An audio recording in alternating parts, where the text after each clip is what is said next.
Thursday, January 22nd, 2009. 5 Ain't Enough, number 122. A Steeler football podcast for a Steeler Nation on whatyou'retalkingabout.com. Here we go, Steelers. Here we go. Crazy. Here we go. I'm jumping out of my skin. I can't believe the Steelers won. Here we go, Steelers. Here we go. Pittsburgh's won the Super Bowl. Here we go. Here we go. Steelers gonna win the Super Bowl. Here we go, Steelers. Here we go. Pittsburgh's won the Super Bowl. Here we go. Super Bowl, baby! Big Ben for president. Welcome back, listeners, to another episode of 5 Ain't Enough. You're checking out 5 Ain't Enough, number 122, a Steelers podcast for a Steeler Nation on whatyou'retalkingabout.com. As always, the show is hosted by yours truly, Lance Williams, and you can catch the program every Tuesday and Thursday. As always, we have multiple ways in which you can participate in the show. You can hit us with a phone call at 202-206-4468, or you can hit us on the boards. If you're not a member of the boards, go to the website, www.whatyou'retalkingabout.com, hit the Pages tab, hit the Forums tab, hit the Register tab, put in your information, and get involved in one of the most active Steeler boards on the internet. As always, listeners, we have the donation program. If you want to donate to the upkeep of the show, you can find information on how to donate, again, under the Pages tab on the website, and you can find T-shirt information there. We have the Hot Big Ben T-shirts. We've got the Got Ben T-shirts. We've got the 5 Ain't Enough T-shirts, the Steely McBeam T-shirts. So make sure you take a look at the shirts. And again, to get information on the shirts, you can get it on the website under the Pages tab. Look for the link that says T-shirts, and there you can find the appropriate information. For new listeners, usually when we do a Thursday program, we're breaking down the next game. But due to the fact that the Super Bowl is in another week or so, we aren't going to be breaking down a game. So I opened up the show so you guys could get your thoughts and your questions in, and hopefully I can address your questions on the program. In the opening monologue, I wanted to talk about a couple things. And I first wanted to talk about Limas Sweed. Limas Sweed has been really getting beat up on message boards, not so much in the press, but has been really getting beat up by fans on a variety of websites across the net. Some of my listeners have asked the question whether Limas Sweed, will he be a bust? Was it a waste of a pick? How could he drop that ball? He's a professional wide receiver. And when I watched him drop the ball, I'm just glad the Steelers won, so he did not go down in history as one of the biggest GOATs in Steelers playoff history or Pittsburgh playoff history across all sports. So that's good for Limas Sweed in that respect. I would say to all of the fans of the Pittsburgh Steelers out there, be patient with Limas Sweed. If you can recall, most rookies who played for Bill Cowher, they never contributed in year one. Think of the impact that Troy Polamalu had in his rookie season. He had absolutely no impact in his rookie season. So I think you guys are going to have some patience with Limas Sweed. He clearly has physical ability because he's getting open. Right now, he just has to work on focusing and watching the ball into his hands.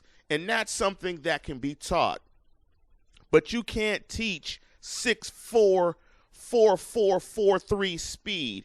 You can't teach that. You can't teach explosion. Also, when you look at Limas Sweed, you have to factor in he's not getting a ton of reps. And this is the first time probably in his career as a football player where he hasn't played regularly and is not necessarily practicing his craft as much as he would at the collegiate level. If you want to look at some of the positives for Limas Sweed, did make a critical catch on third down, did break up an interception in the end zone by Frank Walker on a Ben Roethlisberger throw, and he did set and lay the hellacious block on Corey Ivy. So the young man was able to take the negative in the dropping of the pass and turn it around and still make some plays in the ball game. So he did show some mental toughness, but we all agree he's going to have to work on his hands because that's a drop the Steelers can't have in the Super Bowl. But if Hines Ward is back, and I know you guys are happy when I say this, you probably will not see Limas Sweed on the field. Also want to address some of the back and forth on the board about Bruce Arians going to a Bill Cowher turtle style by running the ball almost exclusively on first and second down in the second half of the ball game. I'd say instead of being really critical of Bruce Arians, I think the criticism should fall on the offensive line. I don't have a problem with him calling a lot of run plays, particularly when you have a 10-plus lead in terms of points. You know, you always want to cater and play to your defense, so I don't mind Bruce Arians calling a lot of runs. What has to happen, though, is that the offensive line has to execute better, and the running backs have to execute better, so some of those run calls are successful.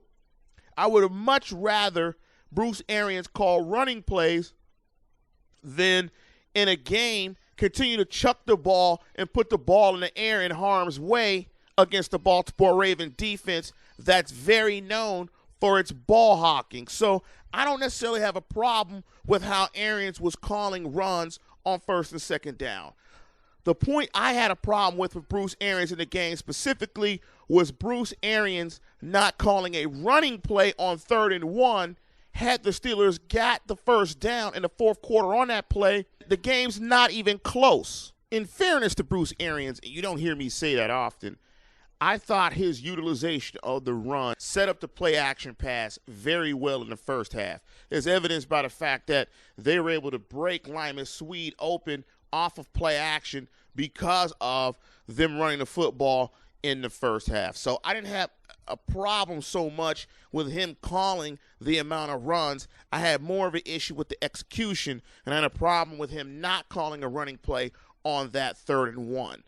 But before I end the opening monologue, the last thing I want to say is that it's astonishing that the Pittsburgh Steelers are in the Super Bowl, considering I still don't think they've played a complete football game since the Houston game. And you guys are probably surprised to hear me say that because in the Houston game, they played outstanding on the defensive side of football. The offense was explosive. They totally dismantled Houston, and they have not played that way since. They got close in the game against San Diego, but they still can peak, and that's a good thing going into the Super Bowl because I still don't think they've played their absolute best football. A problem with that is that they only have one game left to play that perfect game of football. And looking at this Steeler team, I would not be surprised if they still win the Super Bowl and they still aren't perfect, because the one thing this Steeler team is flawed, but it is resilient, and it has an opportunity to be a champion. This is Scott Brown of the Pittsburgh Tribune-Review, and you're listening to 5 Ain't Enough at whatyoutalkingabout.com. The 5 Ain't Enough Grab Bag Edition show is sort of a tradition here, and whenever we have the 5 Ain't Enough Grab Bag show, it's typically when the Steelers advance far in the playoffs, and we don't have much to talk about because the news cycle was pretty slow considering the team. And for you Steeler fans, it's fortunate because that means that the Pittsburgh Steelers are usually doing pretty good in their season. And this year, the Pittsburgh Steelers returned to the Super Bowl after winning the championship several years ago, and it's their second trip in the last 4 years. If you want to hear the rest of the program, go to the website, www.whatyoutalkingabout.com, and that's spelled WHATTALKINBOUT.com, and download the program, or if you want to subscribe, please subscribe via iTunes.